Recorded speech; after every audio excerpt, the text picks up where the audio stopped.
Hello and welcome to this edition of Outlook Poshan special series on the pandemic and nutrition. I'm your host Ramananda Sengupta. Today we are going to talk about take-home rations of THR, and our special guest today are Dr. Rajan Sankar, Director of the India Nutrition Initiative of Tata Trusts, and Ms. Kalpana Beesabathuni, Global Lead Technology and Entrepreneurship, Site and Life.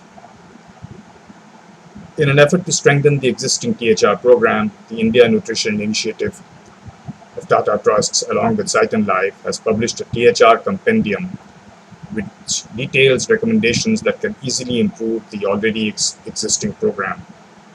Thank you so very much for joining us, Dr. Sankar. It's always a pleasure to have you with us, and thank you, Ms. Beesabathuni, for joining us too. Let me begin this by asking Dr. Shankar the first question. Dr. Shankar, how has the pandemic impacted the THR program of the government, and what kind of long and short-term impact do you foresee due to this disruption? Thank you, Ram. Thank you for inviting me and Kalpana on this and your interest in our THR compendium. I think this pandemic has not left anything untouched. And certainly, it's such a big crisis. And in any crisis, the most affected are women and children. And they are the ones who really benefit with this, what has come to be known as the take home ration. It's just a supplementary food that is given to women and children in the ICDS, our Integrated Child Development Services, as a part of the 6 or 7 services that they provide. This is the beginning of the pandemic, and more to say, the kind of measures that we adopted to contain the pandemic, that is the lockdown. It was almost, stopped. There was no way they could do it. But the heartening thing was that as the lockdown prolonged, state after state found ways and means to take the take-home ration to the people. There are very interesting anecdotes that have come from many places. But I think over a period of last 6 months, states have all adopted different ways and means to take this essential food supplement to many of the families who are food insecure during this difficult phase. But it's still not perfect. It hasn't come back to the pre-COVID level of reaching something like 90 million children and 17, 18 million pregnant lactating women. But it's not the zero in the first 2 weeks that we faced after the beginning of lockdown, but it's somewhere in between. But it's really heartening to see state after state and civil society actors joining hands to take this up forward. Thank you. Mm, that's interesting. You said that 90 million. Is that what you said? 90 million children? Yes, see, there are 90 million children who are beneficiaries of this ICDS system. That about a third of them, nearly half of them, get food at the ICDS center, which is cooked and served to them, because these are children who are 3 years and above, who come there for preschool learning. They have this preschool training, and they come there, so they're all given cooked meal. But the other category, children who are 6 months to 3 years old, they don't come every day. They come either once a fortnight or once a month.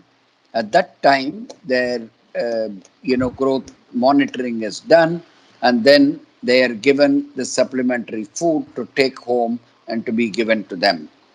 So together they are about 90 million, and pregnant and lactating women who benefit from this are close to 17 to 19 million. That number varies. Those are very large numbers we're talking about. Let me come to Ms. Kalpana. Um, Tell me, how can the private sector help the government in delivering this nutrition and take-home rations? And what are the challenges involved, given that the government is usually a bit picky about getting the private sector involved in most of these things?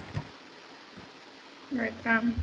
Thank you, Mr. Sengupta. It's a very pertinent question, and I'm glad that you are reviewing the work that's been done on the THR compendium. And thanks to Dr. Shankar and Tini as well for getting us at Saturn Life involved. It's been a very fascinating, I would say, journey, looking at what the best practices as well as what are the challenges involved in getting the private sector. So we reviewed a number of initiatives, pilots, reports done by a range of organizations that Dr. Shankar has described who are working in bringing THR in the last mile.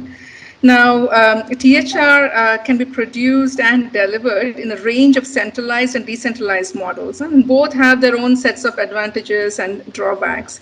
And each state would need to do their own assessment of what would be the preferred model and then match the private sector's expertise and capabilities.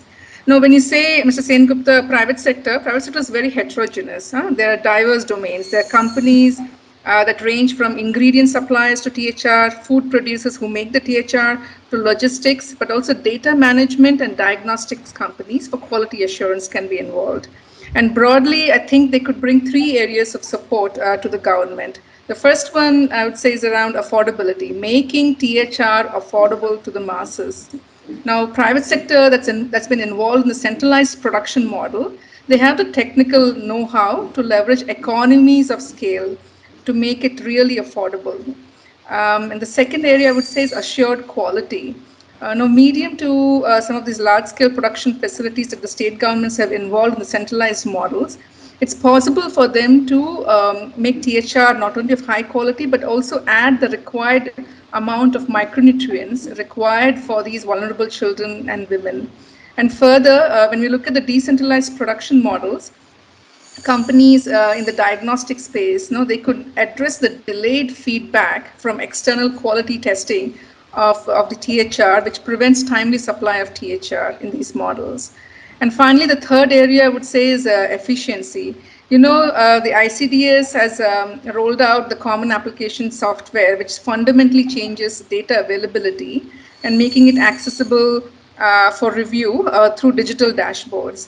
But only in very isolated cases is the data directly tied to the formal governance structure, but also management, performance, or awarding of contracts for THR and payments of THR to both of the models, centralized or decentralized. So there's an efficiency. There's an opportunity to improve the efficiency of the data management and link it to better THR production and delivery.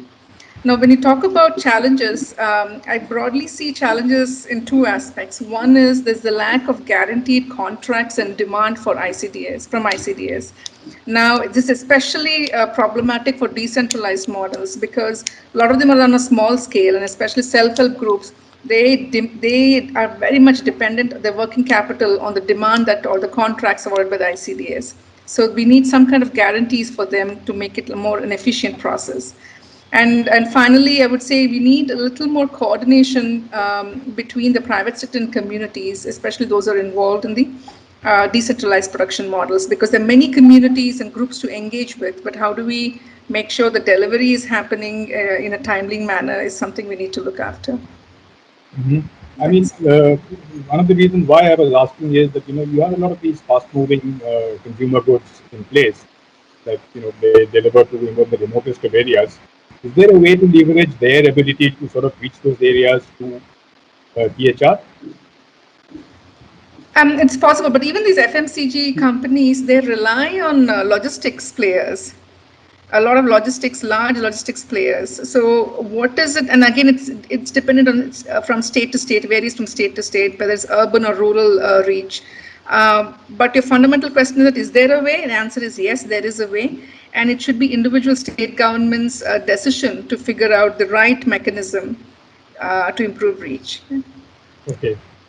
See, if I may add to that, Ram, Yes, the sir. question is, uh, right now there is no big issue. I mean, in the sense that we have 1.4 million Anganwadi centers across the country, Right. 1.38 million to be precise.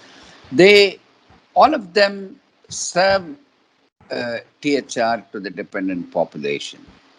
Whether they're getting it from the centralized or a decentralized thing, there's no issue there.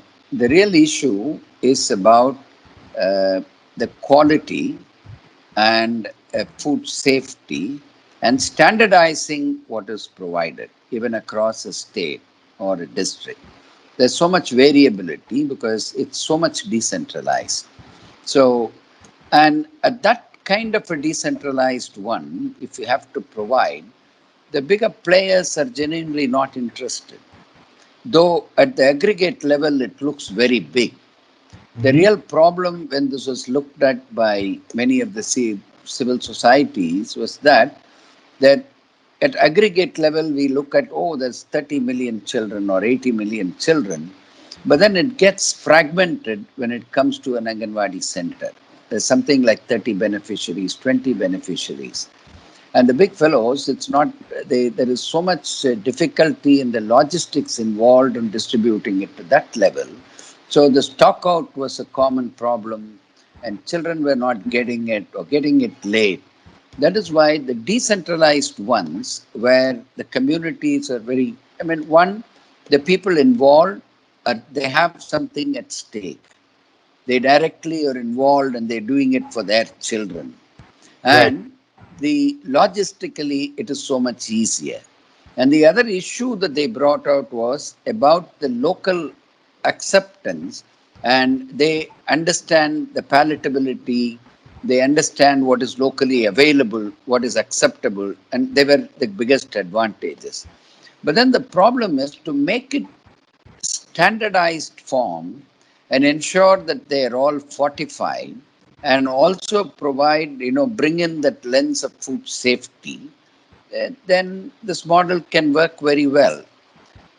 That's what I would like to say. We don't need newer players, bigger players to come. The Okay. current one is serving them, but Mm-hmm. it requires few, modifications, additions to make it better. Hmm. We haven't said anywhere issues with the decentralized model. They work very well, but Okay. they can work and it can become so much better with some handholding, support, and the various points brilliantly brought out by Kalpana in terms of some kind of an assured buyback, providing them some technology support, providing them quality assurance support, and things like that. But isn't there some kind of a mismatch between what you just said in terms of decentralization, where each state handles its own THR program, and quality control? Because quality control, I suspect, would have to be a more of a centralized kind of a thing. See what is provided there. I mean, I'll leave it to Kalpana. She will, I'm sure, answer this. What is provided there is a very simple, food. You take Okay. a cereal, you take a pulse. They are roasted, pulverized, blended, and you can add micronutrients and make sure that it has some shelf life, and there is the moisture is so low, and then it is provided, and that can be made into different recipes given to children. So it's we're not talking about a high food, processed food that is to be manufactured by people with the sophisticated machinery. Kalpana, would you just describe that? In fact, Yes, yes. if I could interrupt, perhaps you would also like to tell us, that how can we ensure that people actually use local produce instead of a sort of a generic packet, which may not be sort of always palatable to local taste. Yeah, yeah. No, that's an interesting question. But actually, I don't see catering to local tastes or preferences is much of an issue, because if you look at all of the THR, the variety we see in the states, they're all, the primary ingredients are all based on local palate. The formats in THR are upma, khichdi, halwa. All these are simple blended foods, and they're easy to mix. You bring in two or three different primary ingredients, one like cereal based and one a legume based. You mix it, grind it, and then you add additional vitamins and minerals, especially for the younger children and pregnant women. Package it and then give it. So the primary ingredients are already, I would say, catered to local taste, whether it's primary rice eating states or wheat eating states. Yeah. But what we need to focus more upon here is the nutritional composition and food safety, yeah, of THR. And in the editorial, Dr. Shankar nicely describes THR. I think we should go beyond just filling bellies, but filling the nutritional gaps. And there also in the companion, there are some other nice articles by Dr. Shankar, Sharika and Purnima, which elaborate on these issues. And quality, whether it is centralized or decentralized, what you brought up, Dr. Sengupta, I think Dr. Shankar has already explained very well. It depends. Centralized facilities have a set of quality control and assurance systems which are more standardized, which are easily known, and can be monitored because it's all in one place. Whereas in the decentralized model, is also possible to maintain good quality and assurance, but we are yet to what we say we have to yet to standardize that process of what it would look like to ensure assured quality in a decentralized system. Mhm. Yeah. Dr. Sankar, I'll come back to you, sir. That one of the things that this nutrition PHR applies to is this 1,000-day program, which is essentially to do with mothers and children up to 2 years old. How is that sort of package different from what is the standard PHR? And B, I mean, how difficult is it to bring that particular segment of it back on track, because that has a lot more impact in terms of long term and short term impact. See, yeah, thanks. This THR program, in fact, the ICDS started way back in 75. And they started providing some supplementary food as early as 1963 in India in what they called as applied nutrition program. And they started giving it to the right target group much before all these terms were coined as first 1,000 days. It just is targeted to women who are pregnant and children in the first 3 years of age. Now, the first 1,000 days, we say from conception to the second birthday of a child. Right. This is the time women, when they are pregnant, their energy requirement is higher, and also the requirement for certain nutrients is higher. So that has to be provided as a supplement. That is, this is not a replacement meal. This is a supplement to whatever they are eating. Similarly, for children, 6 months to 2 years is a time in situations like India, in the poorer households, children start to falter in their growth. They don't maintain the normal trajectory of growth. That Right. is because first 6 months, children are ideally fed only on mother's milk. That is what we call the period of exclusive breastfeeding. That's Nothing right. else is to be given. From 6 months onwards till to 2 years or beyond, breastfeeding is continued, but that will not suffice the requirement of the child. So you need to give additional food which is added on to the breast milk. That is what you call the complementary food. The complementary food is a special food. This can be prepared at home. It can also be processed and given from outside. This food is a dense food.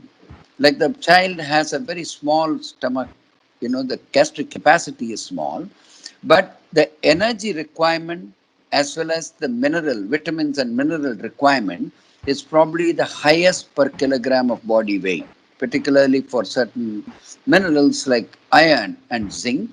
The requirement is very high. It cannot be met unless given from outside. So the point is, these two groups require supplementary food to what they eat, and you have the THR that serves as the right supplementary food. So our argument is there was a time when there was a lot of food insecurity in India. I'm not saying it has disappeared, but substantially less than what it was when these programs started, where uh, the idea behind THR was give every family some, food that would go into the family pot and mitigate the energy deficit to some extent. So they focused only on providing certain energy, that is, give them 500 calories put 14 or 18 grams of protein for children, 12 grams for pregnant women, 18 grams, and that would take care. But now that we have moved, advanced quite considerably, what we need to do is turn these THR to align with what the international recommendations as the ideal supplementary food for pregnant women. Similarly, can we turn this THR into a good complementary food for children below 3 years? In that case, it would really, provide the missing things in their poor diet at home. And the idea should not be to replace the poor diet at home with a very poor THR. It should be an ideal supplement that aligns with international recommendations, our own ICMR recommendations, why international recommendation, as an ideal supplement for pregnant and lactating mothers, and similarly for children. Mm-hmm. Ms. Kalpana, I'll come back to you with another question, which is, one of the things that I noticed in this compendium is that all states should consider having at least one separate take-home ration product formulated for children 6 to 36 months and separately one for pregnant and lactating women. So we already have an issue in just even providing one basic THR. How do we sort of, talk about two of them separately? I think primarily what the difference between them is the nutritional composition. Yeah? Pregnant and lactating women have a higher nutritional needs than the younger children. Yeah? So what that means is it's the micro ingredients is what changes for the two groups. Yeah? From a food processing perspective or managing the food production perspective, the base ingredients, the base mix is the same. So procurement of raw materials, yeah, then sorting them out into the two groups and then producing, blending them is a common process for both. And that takes up majority of both the time, effort and energy in the production, the food production process. Now comes the later stage where you add additional nutrients depending on the age group, and that comes at a much later stage. And addition can be tweaked. For example, you can run one shift for children, another shift for pregnant and lactating women. But at least the procurement is the same, which is the large component of both the cost structure, but also the effort required. And since since the base is the same for both groups, I would say it's a small issue compared to the other larger issues we have for THR. You're saying that it's not necessary that they are radically different sort of packages for each. It's not radically different from a raw material perspective, from a processing perspective. Mm-hmm. Yes, yeah. What is different is the adding the micro ingredients required for the different age groups. Yeah, right. But I would say that's a small processing step involved, and it does not involve a lot of effort, nor does it involve a lot of cost or capital. What about at the distribution level? I mean, I assume that most of these are distributed by Anganwadi workers and people at that level. So would they have to be trained to do this separately, as in, that this package is for mothers, this package is for children? I see Dr. Sankar nodding his head. Dr. Sankar, would you like to go first? No, yeah, go ahead. So distribution levels, we're talking about young children in the Anganwadi center. So now the mother is always involved, whether when she brings the child to the Anganwadi center or whether she herself comes to the Anganwadi center. Or if in some cases, the child takes back the rations back with him or her back home. So distribution from the facility or from self-help groups to the Anganwadi center is all combined, combined together with the child's groups. But from there, from Anganwadi center to the mother's children is also non-issue because both the mother and child should be seen as one unit at the Anganwadi center. But typically the mother brings the child, or there's a pregnant woman coming to the center. So to me, it's not such of a big difference or an issue. Dr. Sankar, would you like to add to it? Yeah, that's precisely. I mean, it's a diet. They come together and it can be. And also separating this food would mean that the mother knows that this is specifically meant for a child. And when you have that, a number of other things will also happen. You can teach them, you can counsel them on the nutrition things. To go back to that question, why are they different? You see, Adults eat quantity, we eat bulk. So the nutrient density is not need not it's not to be the same as what you give a small child.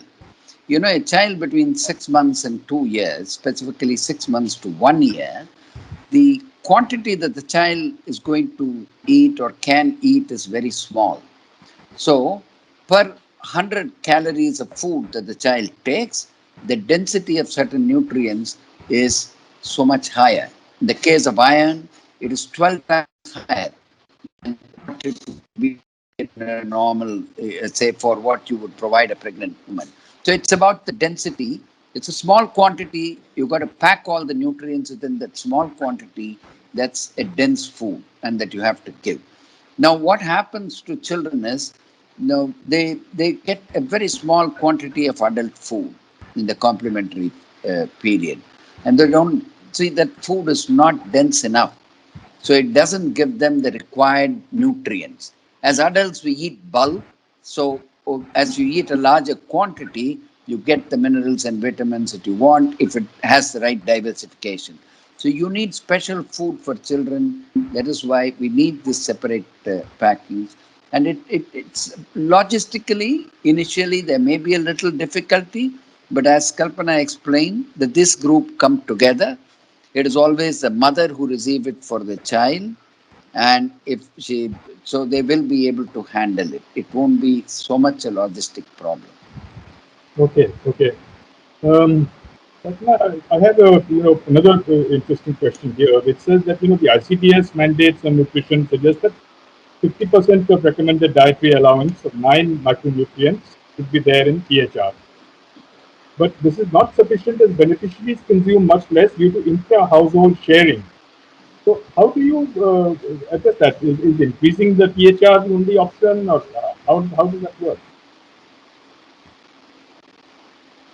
So when you say how does that work, means how does intra-household sharing happens, or how do we ensure the child also gets How the? do we ensure that the child gets the thing that is meant for the child instead of it In a being lot of the child? in a lot of the good case studies or models that we've seen or written about in this compendium, there's always an added awareness, counseling, or a behavior change component at the ICDS, at the Anganwadi center level, where the Anganwadi worker is explaining to the mother and the child that this particular food must be used only for the child, and it's different from your regular foods that you make at home. That's one way of doing it.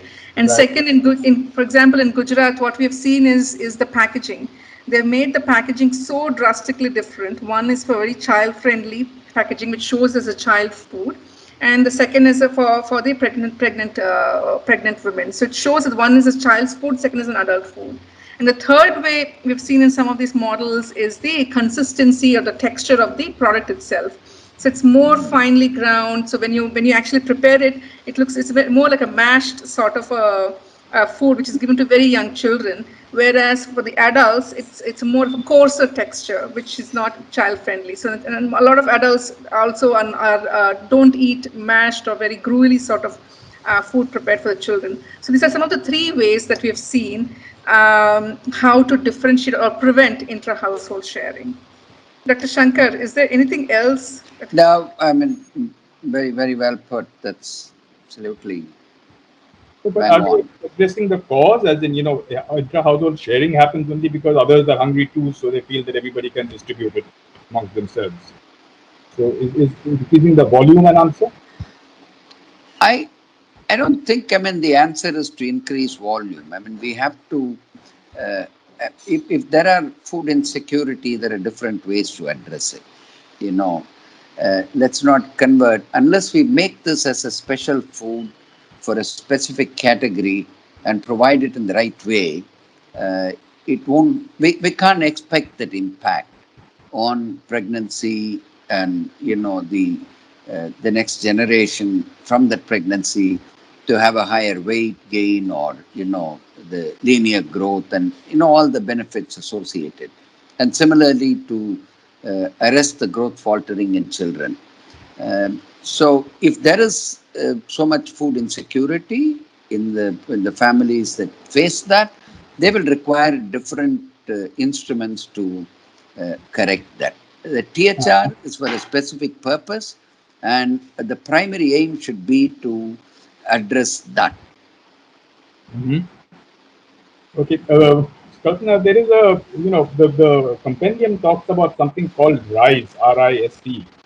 Would you like to just elaborate on that a bit and tell us what exactly that means and, how that is aligned with the government's program? Yes, Kalpana, Dr. I mean, she coined it, and she, Oh, should really oh, come okay, with that. Come, okay. Kalpana. Well, it's just an acronym, so it's easier for those of us who are working in this area to remember, but also advocate for with the states and the policymakers. It's an acronym. R stands for refine THR composition and formulation. I stands for improving the THR production and distribution. S for strengthening the monitoring and accountability, and E for enhancing the policy environment. And basically, what we're saying that after we ensure, one way is to ensure two different products, which we just talked about, one for pregnant women and one for children, under the refining of the THR composition and formulation, but also if there are ways to include higher quality protein and additional vitamins and minerals. For example, India is a surplus country for milk production as well as milk powder. It's one of the Mhm. most affordable ingredients that can be added to any of the THR products. And actually, a lot of countries in sub-Saharan Africa import milk powder from us. Yeah. And the second is that it's been a while since the composition was mandated many years ago. Some incremental changes have been made, but we also have to critically look at the lowering the sugar content, because currently sugar accounts for most of the THR products, 25% of the calories.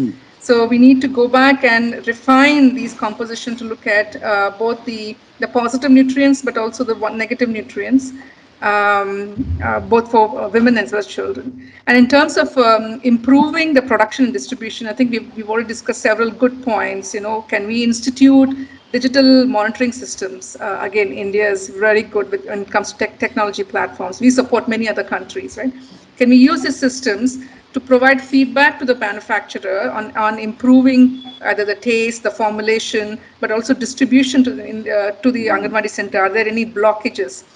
Can we link performance and timely reaching or timely distribution of THR to their producers' contracts and the payments? And all of this could be done technically because of India. India has a capacity to it, but can we make it better for the THR program?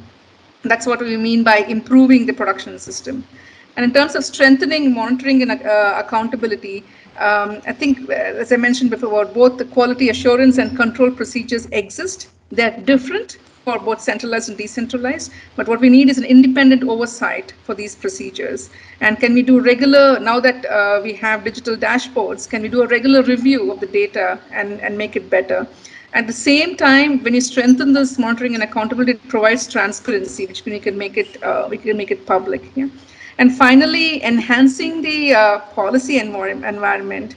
Now, what this COVID, the pandemic, has done is that it's given us an opportunity to challenge the traditional way of food production and distribution and use resources more efficiently. Unlike many countries, we have a fantastic THR take-home ration in place, which addresses all the issues that the pandemic has raised around food hygiene, distribution, access to nutrition. All of those can be solved with this program. So in the short term, I think what we need is a thorough assessment of the individual state's capacity for production and distribution of THR, and there are definitely ways to reconfigure and improve THR, especially during this pandemic. Yeah? And in the long run, we need to, every level, whether it's national, state, or local, it deserves a reevaluation. We need to critically ask ourselves, what is the goal of THR program? Is THR for food security, which was initially what Dr. Sankar was saying, how it came about, yeah? Or is it for filling only the nutrition gaps now that many states are food secure, yeah? Or is it for livelihoods, or all of the above? Now, if you find in this analysis of the legislative foundation of this program, it concludes that all of the three objectives are contradicting or incompatible, and their gaps exist. Definitely, a reform is necessary, and that's what we mean by we need to enhance the policy environment. Hmm. But what you just said, this RISE thing. Now, do you have to apply this separately to each state, or do you see it as a centralized program? No, I think each state is at different levels. Many states understand the differences between centralized and decentralized, and it's possible to have a mixed model approach. Maybe for urban areas, you could do centralized, urban and peri-urban. Rural, we definitely do more community-based self-help group approach. And also the culture varies, how the THR is perceived varies. The systems are at varied levels. Some are far more advanced, some need some more support. Yeah? So I think each state, given the size of a country, requires a customized their own approach. And what the compendium does is it offers a plethora of best practices across all of these models. It also shows what some states are good at doing, some states need improvement. So they can take they can make their own recipe, take some of these best practices and customize it for themselves. And how would you then sort of, take, let's say, something that has worked very well in one state? How would you then try and ensure that it is also sort of, the other states come to know about it? Because then that would again need a centralized approach, right? Yeah, no, that's good. That's a good point. I think Dr. Shankar has lots of ideas on how to make this information more accessible to all states. Dr. Sankar? Yeah, I think it's time that it started as a centrally sponsored program, and then now there is a share between of how they share the expenditure for this program between center and states, and that varies depending on what state it is. But it's largely a centrally sponsored program. So central government provides the broad, the technical specifications, and the state governments do modify. But then, as Kalpana put it very eloquently on, what this RISE could do, it's a very powerful acronym, and as she described, it captures the essential components that would make this a much better program and serve the basic goal for which this was started. So every state could really apply this. Many of them may be doing very well. It is not to say that only if you see a problem that you have to apply. You should apply and use to tick the boxes to see where you are, what needs greater attention, what is doing well. And on the question of how do we have cross fertilized successful examples with other states, I think, yeah, thanks for giving that idea. Maybe we will take your help and organize a webinar and invite various states in present and also give this compendium. In the days of webinar, it's so much easier for people to absorb that Yes, way we would love to do than that. reading a I'd be compendium. more than happy to.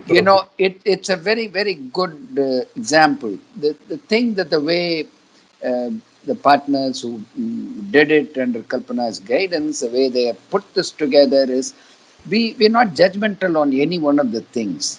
The purpose here is not to say which is the best way to do. It is just to urge people to use this rise and correct and do the best. You don't have to necessarily say you have to have a centralized form, you've got to have so and so. But we need to apply this metrics to see where you are, what needs to be attended to and corrected, and how it can be done, and together how it can go to achieve the basic mission, the basic goal of this program. So that's a purpose, and it's more to. I don't think there is such a prescription there in the compendium. It is just but the true to the word. We've just compiled the whole thing, made it very broad, and we'll be very happy if it is disseminated and people come to know. I'm sure they will, each state and each district for that matter, it's so decentralized, would come up with what is contextually appropriate and what is doable. And that way, step by steps, things would certainly improve. Mm-hmm. In fact, we are sort of, this conversation is getting quite fascinating. I wish we could continue for hours and hours, but I think we're running a bit out of time. But let me ask Kalpana a question. That, you made this compendium. I assume that you've already presented it to the government, as in the state or the central government. Has there been a reaction from them? Has there been any feedback from them so far, or is it just? I mean, how I mean, my fundamental question is, how do you ensure that it's not just another file that gathers dust in some minutes? You want to go, Kalpana? I wasn't involved Yeah. in reaching the public. Dr. Shankar, if you would like Yeah, to. we haven't really taken up dissemination of this seriously, I'd but like to get very already, actively involved with yeah, that if you there can is do a it in lot any way. of interest that has been shown. Few state governments have approached us, I mean, Tata Trust and TINI, asking us to do a quick, situation analysis of what is going on and suggest what could be done to improve it. As it is, THR is one of the central focus of the country's Poshan Abhiyan. The government itself is taking a serious note of it, trying to improve and make this as an important instrument to, avert the growth faltering in early childhood and also improve pregnancy nutrition. So the timing is right, but this one compilation, if it is disseminated wider, and I think I would be very happy more and more people look at that metrics of rise to make the THR a better program than what it is, or be happy on how it is going. Yeah. We need to move on that. We And haven't we look done much. We've compiled it. Yeah. and we look to you, Mr. Sengupta, to spread the word. It's only been a few weeks since it's out in the public I'm at your domain. disposal. In fact, I would love to do this but let me ask a sort of a final question to Dr. Sankar, because this is something that has intrigued me. I mean, perhaps it's not directly linked to THR, but I've always wondered that we've had nutrition programs right from, as you said, 1963 or even before that. How is it that we still have so much of malnutrition, so much of stunting, so much of wasting in this country? Where are we going wrong? Or what is the issue here? I I mean, let's see how far we have come. We started off with such a worse state. It's a country which used to have famines. People used to die of hunger, and I mean, it's just uh, things are improving. Even if you look at the NFHS 4 data, there's not one state that has not made progress. But the progress that we are making, I agree with you, is so much slower than what is possible to achieve. What has been achieved in some of the countries with similar socioeconomic status. But also the other uh, disheartening thing is the progress with certain groups, say rural areas, poor people, women, certain socially excluded group is much lower than what the aggregate figure shows. And also it seemed to be clustered, concentrated in certain, states and certain areas. So we need a more in-depth look into it and a greater targeting. See, the universalizing the programs at a stage when it was uniformly bad is a very good idea and it should continue. But we can't expect this universalized program to take care of some of the people who are vulnerable, both because of their poverty, because of social exclusions, as well as geographical vulnerability. So those people need to be targeted, and special programs have to be launched. Fundamentally, see, poverty is the root cause of all this. Whatever we are trying to do, that's a long term objective and that's much harder. So we are taking the shorter routes to see how we can eliminate, malnutrition to the extent possible, even before lifting everyone out of poverty. If that happens, a lot of this problem might, at least undernutrition, might go. So what we need is continue with the program. Let's not have this that we are not making progress. We are making progress. We need to make progress even much faster and make progress in certain groups who are really not benefiting today. So target the most vulnerable, both in terms of, other vulnerabilities and geographical vulnerabilities, we will do this much faster than what we are currently doing. Thank you. That's on that extremely positive kind of a note, I think I'd like to close it here. But once we finish this conversation, once we sign off, I'd like to just stay on for a couple of minutes after that because I have a couple of ideas. Um, that was Dr. Rajan Sankar of Tata Trusts and Ms. Kalpana Beesabathuni talking to us about THR, the take-home rankings, and why it is so important, and the compendium that they've just released on how to make it a better, leaner, more powerful initiative. Thank you so very much for both of you for being here with us. I look forward to having you here again. Thank you so much. So we'll edit it Thank from you. there. But I was just wondering, since we are on this subject, this is something that I found very, very fascinating.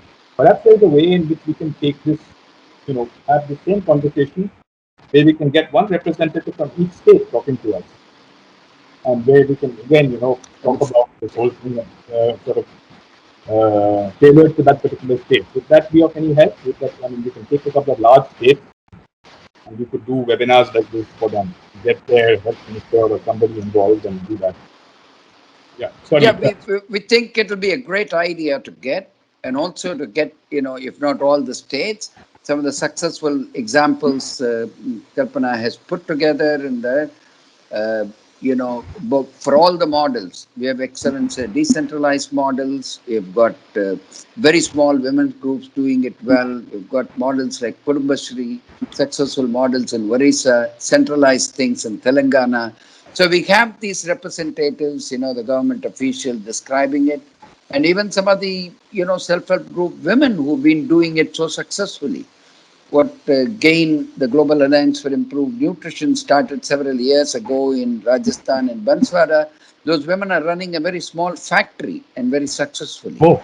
So there are models which we can bring in, ask them to talk, and half of it can be a presentation of the big findings of this compendium, and we can close it with the rice. Thanks. Let's put some more thought into this and take this forward. Thank you so much, Kalpana. And as I said, please consider Poshan your platform. I'm totally at your disposal. Anything that we can do to help promote this, I think we're doing, a great job in terms of setting this. It would be a great honor to have you once again, the two of you trying to promote this. Thank you so much. Thank you. Thank Thank you you. very much. Thank you.